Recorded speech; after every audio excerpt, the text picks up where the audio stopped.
Welcome to the Insights Unlocked podcast. I'm Nathan Isaacs, Senior Manager for Content Production at User Testing. And joining us today as host is User Testing's CEO, Andy MacMillan. Welcome, Andy. Hey, everybody. And our guest today is Jakob Nielsen. Jakob is a renowned usability pioneer with over 4 decades of experience in user experience. As the innovator behind heuristic evaluation and Jakob's Law of the Internet User Experience, Jakob has profoundly influenced the field of UX research and design. His accolades include being named the King of Usability by Internet Magazine and the Guru of Web Page Usability by the New York Times. Author of 8 influential books and holder of 79 U.S. patents, Dr. Nielsen continues to lead discussions on integrating AI into UX design. Today, he joins us to share his invaluable insights on the future of technology, AI, and the user experience. Welcome back to the show, Jakob. Thank you, and it's great to be here. Jakob, welcome to the show. I'm really excited to have you on. I think we'll talk about some of the articles and things you've written recently. One of the things I found so interesting doing just a little research for the show. Obviously, I keep up on your writings. You're a really influential voice in our space. But you have a long history of writing about the space. It's always amazing to read about people who are, you're sort of ahead of the curve, but it's very easy to go back and cherry pick things from 10 years ago that are changed a lot now. And so it's really a challenge to be an innovator and put yourself out there like that. And so I love what you write, but I really like some of your most recent writings, really challenging sort of how user experience works, how UX research works. And so I want to sort of dive in on that. And I thought maybe we could start with a little bit on your AI as a UX integration glue, where I thought this was a really thoughtful piece talking about the role that AI could play in enhancing integration across digital experiences. So could you maybe tell us a little bit about the thought process behind that article and sort of how you see AI changing the field? Yes. So actually, I had to roll back the time a lot because integrated software was one of my first projects back in 1985, where I studied it with IBM and a lot of those big IBM mainframe customers. And that was something that they really liked about IBM at the time, that it was integrated with the mainframe. And for the last, I would say at least 20 years, we've had the opposite of integration, which is fragmentation of the user experience. This is particularly notable on mobile devices, where you look at like all these different icons for this, like I said, there's an app for everything. Isn't that like the marketing slogan? But that's actually negative, because it means that they're all different and they're not integrated. They don't talk together. They have different user interfaces, usability declines. There's a lot of benefit to integration that we've actually lost since that mainframe era. It's the same is true in the web, actually. All these separate websites are all separate. They're not integrated. And so one of the few exceptions to that is actually in China. They have this super app called WeChat that provides an integrated experience to a lot of what they call mini apps or some individual things you want to do with your computer or your phone. But in general, in the Western world, we don't have that. So we have a fragmented user experience. And so now the hope is that AI can actually become the integration glue that will put this fragmentation together again, like the jigsaw puzzle kind of a thing. And the reason for that is that AI can do natural language, it can do image recognition, and so it can kind of live in some sense outside these apps and still understand what they're doing, and also command these apps. And this would now be AI in the kind of the next generation we're expecting, which is more agent-based AI, such that they can actually also execute things on the behalf of the user. So if you kind of put those pieces together, then the user can interact with the AI agent, and the AI agent can piece together information from a lot of different websites, different apps, present that as a unified experience to the user, and then the user can say what they want done with that, and the AI goes out, oh, this needs to be done on this website, this needs to be done on this other app, and so forth, and the user doesn't necessarily have to know. And so I think this is the hope for getting us an integrated user experience, which would vastly increase usability. Now, I mean, all of what I've just said, that kind of assumes kind of like a next level AI, which I completely believe we'll have. I mean, I'm a very firm believer in the scalability hypothesis, which is that the bigger the brain, the higher the IQ. And of course, with computers, you don't really talk about IQ in that sense. But maybe we can talk about something as AIT, generalized intelligence for the artificial AI or something like that. I actually don't necessarily think we need to have what other people talk about, which is AGI, or artificial general intelligence, which means that the computer has to be like a human. I mean, we have plenty of humans in the world already, so we don't really need a computer as one more. But we do need a computer that's smart enough. As if we knew smart as a different synonym for intelligence, it means the same thing, but as just a little angle on it anyway, that it's smart enough to do what needs to be done. It doesn't mean that it's necessarily human capable or human equivalent. It can actually be smarter than humans in many ways. I mean, this has actually been true for computers for decades. They're smarter than humans in memory. I mean, we have very weak memories, can only hold a very small number of items, and they're very subject to degrading. Whereas a computer can hold, any computer for the last 50 years have been able to hold millions of pieces of information and know them exactly right when you have to recall them out of the database. I think it's a really compelling vision. I think of, just as you were outlining that thought of AI sort of connecting even just the apps on my phone, the number of places it made me think about where I go from one app to the other. And it's a little bit like, what was it, going to jail in Monopoly, like do not pass go, do not start over. You go all the way to the beginning.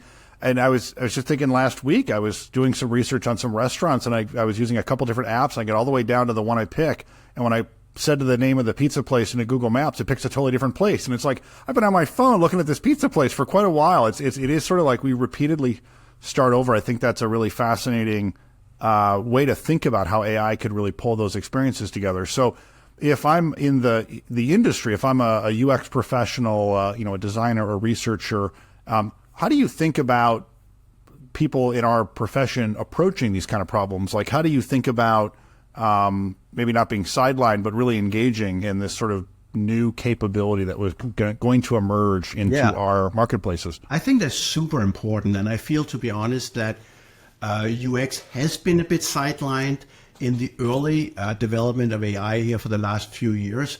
But I think that's a mistake. It's a mistake on both parties' side. It's a mistake on the AI company's side that they have not invested in usability and user research and good UX design. And it's also a mistake on the UX people's side. Honestly, a lot of UX people I talk to kind of have a decel attitude, meaning that we want to hold back technology and not make it move fast. And I think that maybe because people who enter UX, they have kind of like a healthy skepticism about technology, which I do think I just called it healthy. So so that I do believe in. But I don't believe in holding it back. I do believe that there's a lot that AI can do for humanity. When I say humanity, I mean in kind of like a bigger scheme of things, like 1 billion people can be lifted out of like extreme poverty, hundreds of millions of children in like really, really dirt poor countries can get vastly improved education, and also billions of people can get vastly improved healthcare through AI. And then, of course, in the rich countries, there's all the things that we can get that will also be good. But even if you only think about the benefits to the poor countries, it's just immense. So I think it's kind of almost immoral to want to hold back AI and not make it move ahead at full speed. But it has to move ahead at full speed in a human-centered way. And that's where we've been lacking. And so a lot of UX builders just stand on the sidelines and say, oh, I'm not sure I really like this. Come on, it doesn't really matter whether you like it because it will happen. It's so compelling in terms of how it will uplift billions of people from poverty, of how in rich countries it will hugely improve productivity of any knowledge worker. So many pragmatic, practical things will happen. Or I should actually say one more thing, which is, how do you differentiate between new technology hype and new technology reality? And because there are other technologies like, say, the metaverse and the goggle kind of things, Apple Vision Pro, that have been hyped up a lot also, and where I exactly have that healthy skepticism of saying, I don't believe they are going to be super big. I do believe they have their role, but I don't believe they will take over. AI, I do think it'll take over. How do I differentiate between that? And that I do from user research, because demos, I don't care about demos. You can give a great demo. OpenAI had some nice demos of their voice-activated system, and that sounds good, but I want to see actual people, customers, users, perform real tasks with the software. And then I want to see, does it help them or hinder them? And there's actually been a good number of control studies now done of various AI tools. And the uniform conclusion, and we'll say uniform, many studies have the same conclusion, which is that AI vastly improves productivity. When I say vastly, it varies depending on the task. It's about 40% for most knowledge work. For programmers, it's about 120%, so 3 times more for engineers or developers. And then it also improves the quality of the work product. It actually improves the job satisfaction of people because they can now focus on the more creative part of the jobs as opposed to the grunt work of the job. So, and this is not something like I am saying. This is something that a lot of controlled experiments have come out with these findings. And the exact number will be different in every study because they're studying different specific things. But again, go back to, and this is actually why I'm happy to be on this particular podcast, because it's about user research. And that's why I believe in AI, because the user research actually supports it. It's actually useful. I agree with you. I think, and your examples illuminate the issue well. If I think of my experience with sort of metaverse, I find it interesting. I don't yet find it usable. I don't sit there and go, I would use this every day to solve this particular problem or to do this particular thing. I think with AI, there's some really interesting data about the adoption curve that we saw with OpenAI. And what's interesting about it is it sort of shot up. We all remember that first month or two where everybody in the world thought I should try this a couple times. Everybody said, this is interesting and really powerful and useful. We actually saw usage come back a little bit for a while people figured out how they would use it. And I think, we're seeing it now climb again. But I think to your point, I think this is where usability researchers, end user research could really help zero in on how do people integrate this into how they get things done. And I like your examples too of the professional environment. I think that's an area where it's very clear to people. If I'm writing code and there's a tool that helps me do code complete, it's a very clear use case. It makes the technology, which I think has widely been accepted as powerful, it makes it usable. It makes it something that people. So I think you're spot on. And so one of the areas I wanted to sort of expand on was as a UX researcher or a designer, somebody in the usability space, what tools do you think, how do you think they should incorporate? We used examples of things like of coders or like a marketer, but how do you see the world that we operate in changing through AI in a professional setting? Right. I think it will change more or less every aspect, but it particularly changes the ideation. So that's what AI is particularly good at. It's just coming up with lots and lots of ideas. Some of them are bad, but many. Whereas if humans have to come up with a lot of ideas, that's very expensive. You sit around a meeting room, you brainstorm, you have 10 expensive people spending hours on it. AI just asks, give me 10 ideas, give me 20 ideas.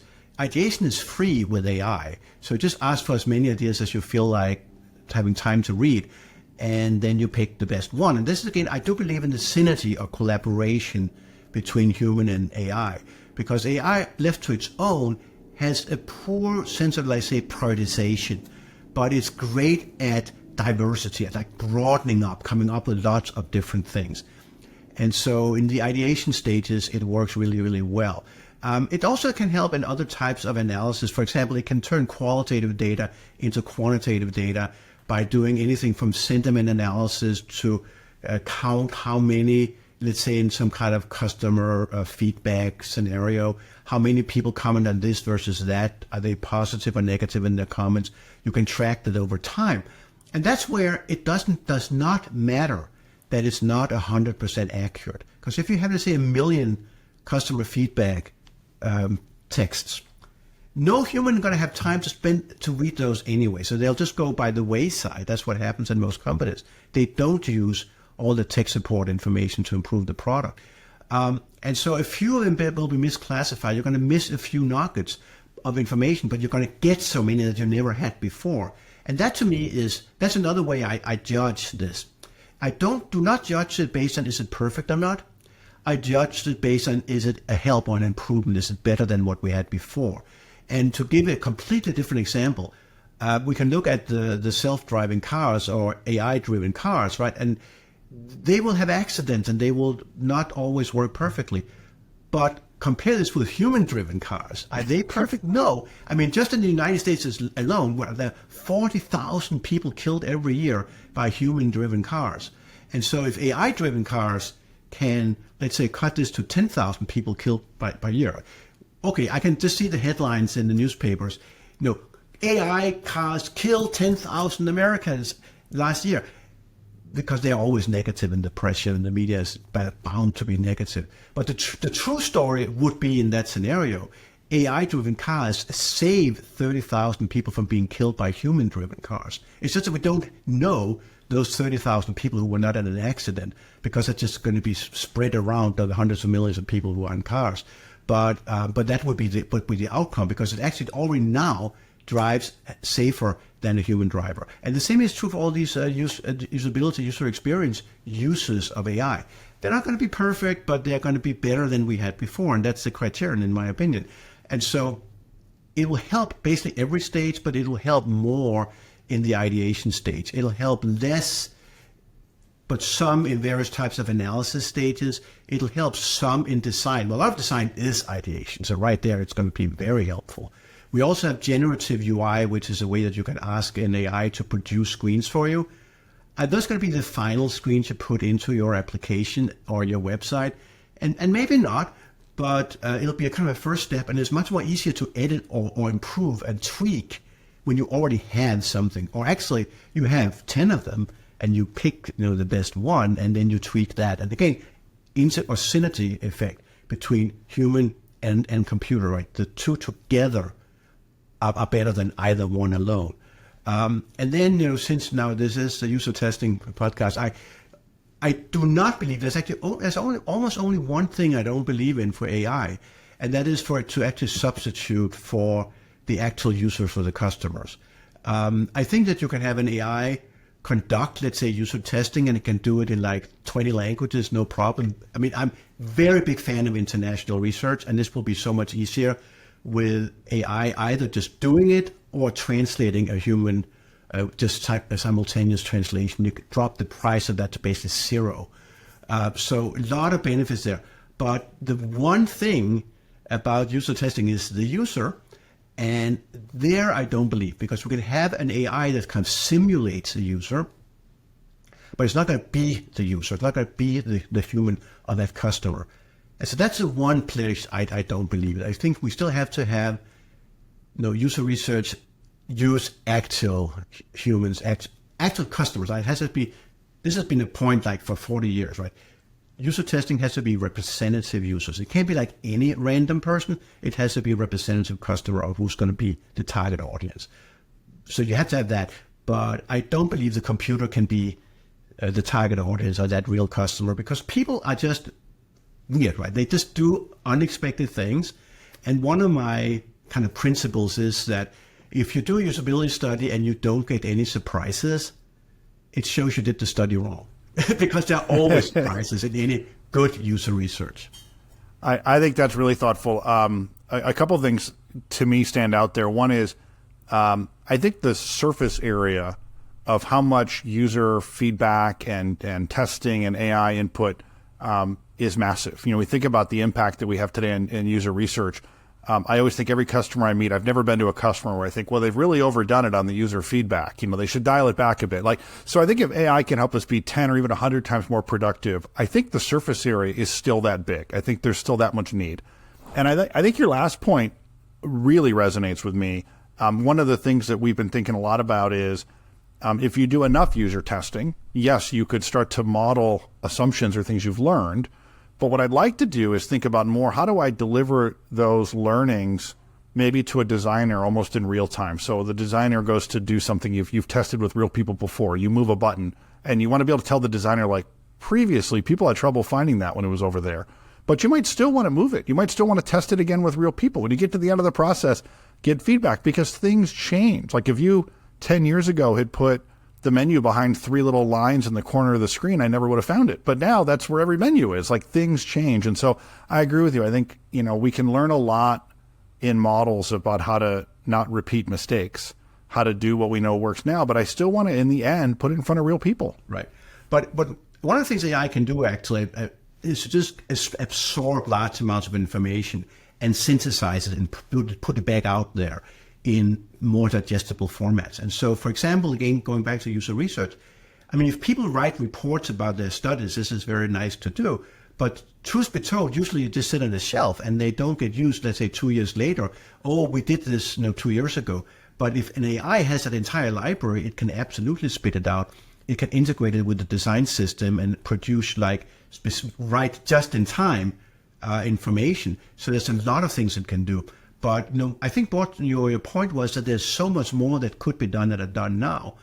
And so, I just said that the current research is that AI makes most knowledge workers about 40% more productive. And my prediction is it's going to be more like 100%, a doubling in 5 to 10 years. Is it 5? Is it 10? Wow, that's a big question for investors. But for me, it doesn't really matter because it's just like, it's kind of a relatively near-term future, but not an immediate near-term future. And that's all I care about. So in about 5 to 10 years, we'll double productivity for all these UX people. And so some people, when I say that, they start to worry, if each person can do twice as much work, that means we fire half of them. But no, it does not mean you fire half of them. It means that now UX work is cheaper. And because it's cheaper, more will be done. Because we're nowhere near satisfying the need for making actually great product design.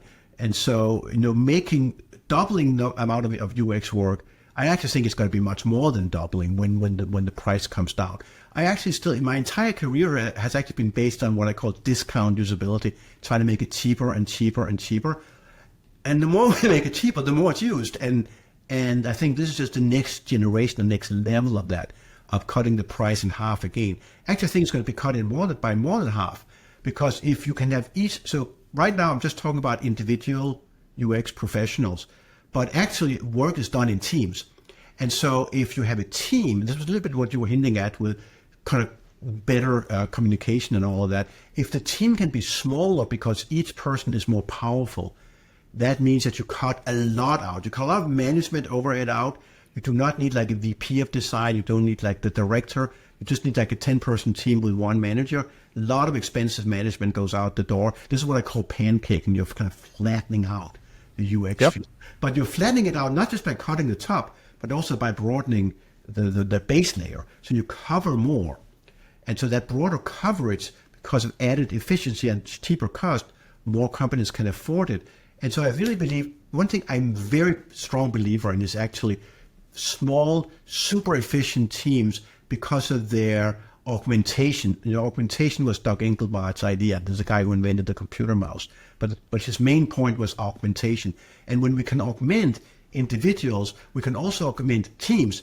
And this is another thing where a lot of user research would be needed to really do that well. So team-based, this is not at all really being touched now, team-based AI.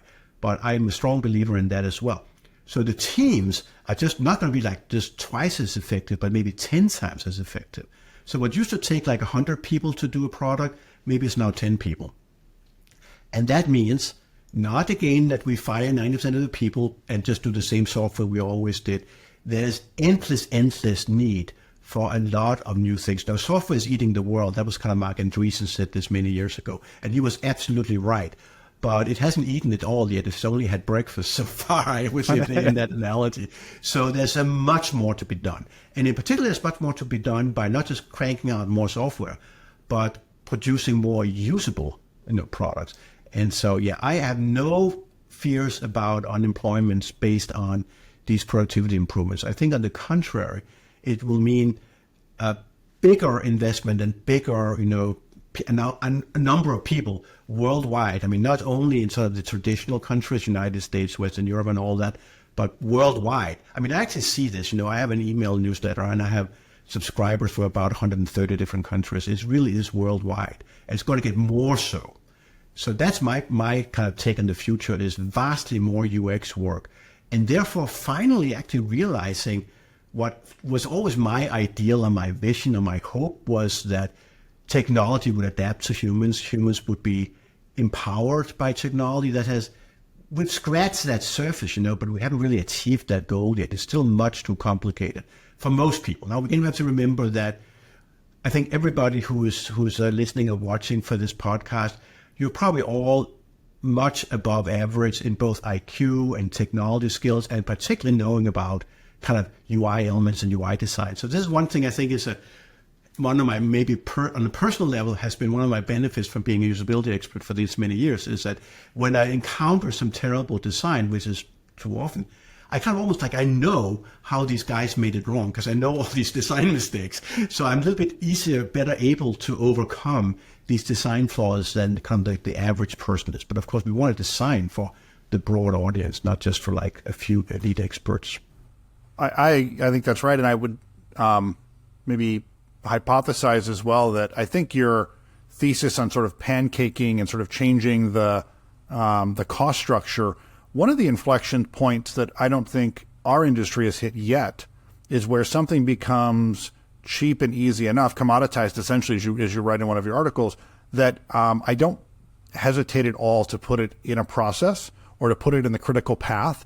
And right now, I still think we're rather deliberate. When we decide that we're going to do usability testing or get design feedback or do UX research, we think of it as sort of an investment that the company's making. And that's an investment in time and resources and money and all these other things. True scale would be where we can say this can be in every process where we're building any kind of experience, because it's not only is that valuable, but we don't worry about the cost basis or the time basis. We can just do it. And again, I think I get excited when I think about the surface area of that. Like, imagine every process to build any kind of experience just included. And again, there's a lot of work to be done to the employment question to change those processes, implement the capabilities, but it will involve a skill set shift. It does mean that we're all going to have to get good at sort of thinking about how would I make this something that's always done, and how will I share those results? And so I think that's exciting. I think that's an area where AI could have an impact that maybe, to your last point, could start to make so many of these experiences easy for everybody. When you mentioned that, I was thinking about, I like to goof around as a tech guy with my smart home, and I sort of joke that everything I turn into a smart thing works slightly worse than it used to before. Like it's more fun, but it doesn't really work as well as it used to. We got a long way to go. We got a long way to go on those things. So, absolutely. Given we talked a little bit about this earlier in different parts. You have this article that I've mentioned to you I really enjoyed, which was the commoditization and pancaking of yes. UX. It's an excellent piece. If any of our listeners have not read it, take the time to read it.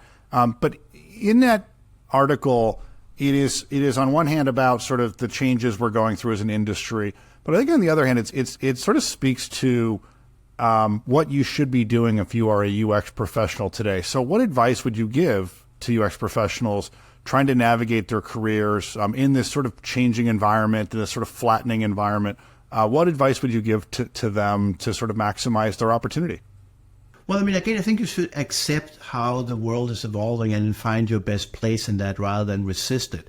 And I do think there's a commoditization, which means that because AI makes things easier, which is good, and it narrows the skill gaps, which is also good. It helps the weaker people more than the top people. The top people are also helped. Everybody is helped. But the poor performers are helped the most. So it narrows, not eliminates, but narrows the skill gaps. And so because of that, we are going to have this commodification where more people can do UX, which is good because we need so much more done. But you see it, some UX people kind of resent that and say, well, like product managers will start doing UX. I mean, I honestly don't care what people's job title is. I care that they use these methods of user research and iterative design and, broaden out and look at a lot of different alternatives and then narrow it down to the one thing you end up shipping.